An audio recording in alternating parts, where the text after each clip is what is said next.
Okay, Calc folks, we're back. It's page 7, I believe, and it's we're on the 13th set of problems. And in the first one, we see we have a polynomial where we're trying to find out where it's less than or equal to 0. Now, remember this year when we work on things like derivatives and we try to figure out position and placement of items, we'll take a lot of polynomial equations and we'll be trying to figure out when they are when that function is greater than or equal to 0 or less than or equal to 0. So we have a certain solving technique for algebra. Otherwise we could use graphing technology or numerical technology. So we're going to do this algebraically. So in this one we first want to factor this. We want to pretend that we're solving the equation where it's equal to 0, and then we factor it.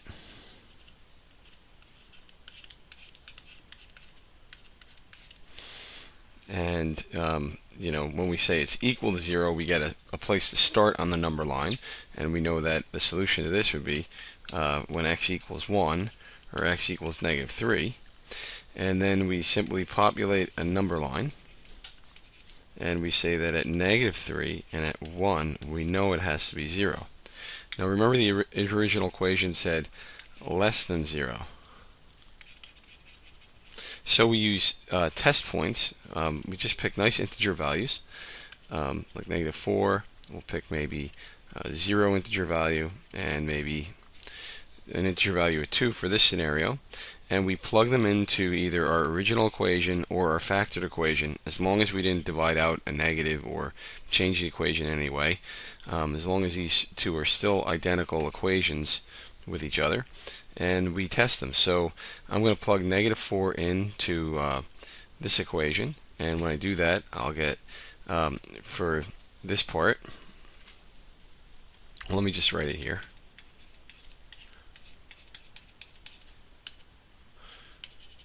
When I test that, if I put -4 in, this quantity will become negative, and this quantity will be negative. So a negative times a negative makes a positive. So I'll put positive here. Now I'll test 0. When I plug 0 into this term, x plus 3, I get 0 plus 3 is 3. The next one will be 0 minus 1, which will be -1. So when you multiply a positive 3 times -1, you'll get negative. So that'll be negative. And then in the last one, when I plug in 2, 2 plus 3 will give you a positive 5, and 2 minus 1 will give you a positive 1. So positive times positive gives you positive. So the solution to this equation, where we're looking for less than or equal to 0, is going to be, and I'm going to shade it in on the number line so you can visually see it. It's going to be from -3 to 1. And I would write that in interval notation, -3, comma 1, and that would be my solution to that inequality. So on my next problem, which is, I'll go over here to problem 3, because it seems to be very similar to the last one, where when I look at it, I'm looking to see when this polynomial equation is going to be greater than 0. So when I look at it, I'm trying to determine if I can even factor it with integers, and unfortunately it's not factorable with integers. So I have a couple choices. I could use a quadratic formula. I could complete the square, which are algebraic methods. I could also use the graphing calculator. And this type of problem in AP Calculus, if they were to give this to you, they would expect you to use technology to be able to answer this question. Anything that can't be done with the algebraic means they expect you to know how to do that using the graphing calculator. So what I'm going to do is I'm going to program that into the graphing calculator, and I'm just going to put in the polynomial x squared plus x plus 1. And when we graph that, no, my window isn't centered. As you can see, I have the parabola that is above the x-axis. So it looks as if, since you know a polynomial, I'll just do a screenshot of that.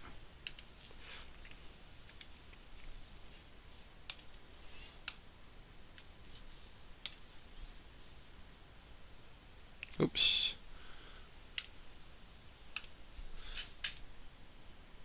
Well, I'll just draw it. It was a parabola that was in this region of the graph, and you could see from what we did in regular pre-calc, it had no real solutions. That means that it never equaled 0, and if you look at the graph of the function, it's going to be always greater than 0, because it's above this x-axis here represents when it equals 0, when the function crosses that axis. So so the answer to this would be all real numbers will satisfy this equation. Anything you plug in will yield something greater than 0.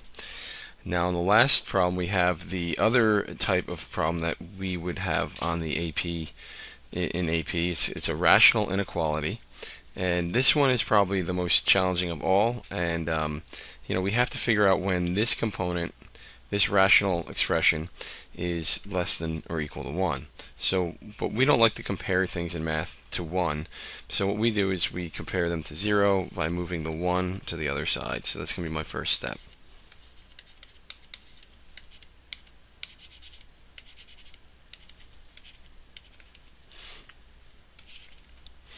Okay, and now what we're going to do is we're going to combine denominators, or combine fractions, but this is a fraction of 1 over 1, so we're going to just turn this into.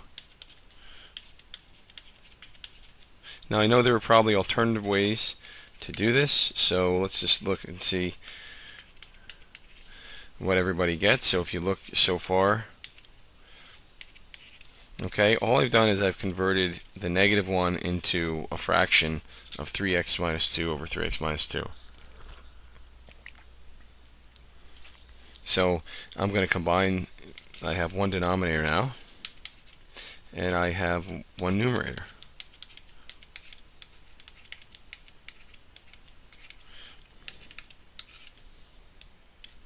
And now I combine terms in the top, so I'm going to end up having -x plus 1 over 3x minus 2.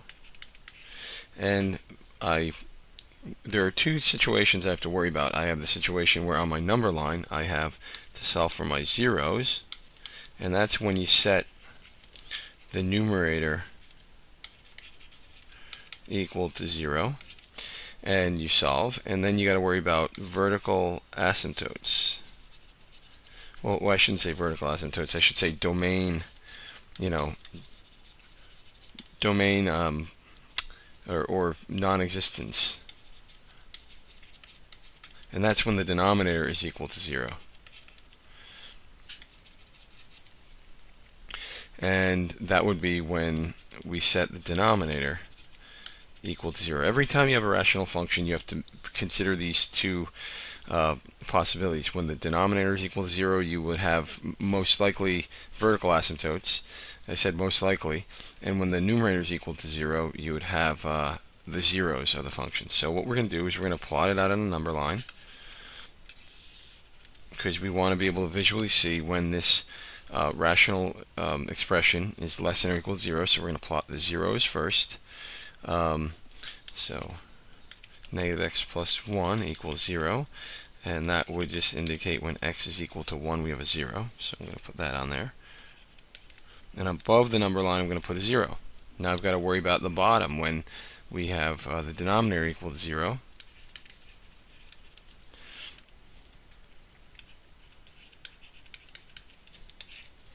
That's when 3x minus 2 is equal to 0. That would be when x is equal to 2/3. So that would be over here.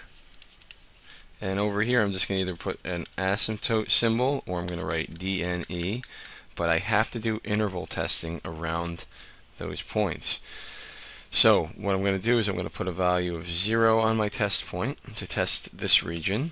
to see if that's less than 0. I'm going to test over here. I've got to put a value in between. I'm going to say, let's put in 0.75, because that's between those two.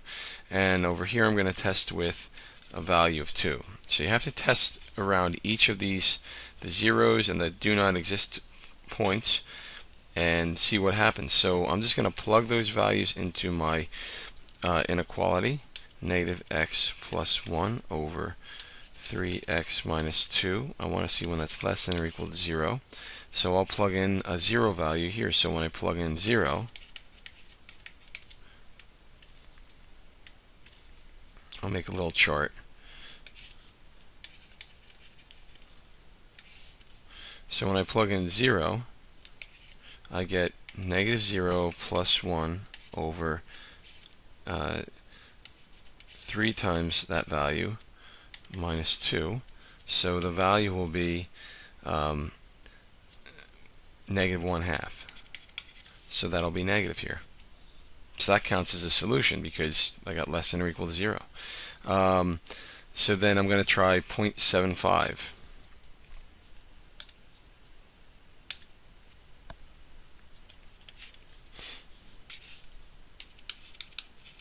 I plug 0.75 in, and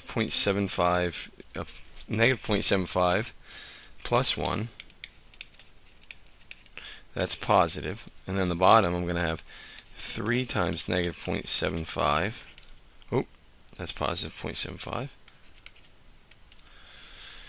which is minus 2. So 3 times 0.75 is going to be greater than 2. It's going to be 2.25. So I'm going to end up having a positive over a positive, which will make in this region a positive. And then when I put in to this expression the value 2, I'm going to have negative 2 plus 1, which will be in the numerator negative. And I have in the bottom 3 times 2 minus 2, so that's going to end up being 6 minus 2, which will be a positive quantity. So over here I'm going to have negative in this region. So my solution from the number line says that for it to be less than or equal to 0, well, the number line, if I were to shade it, I would have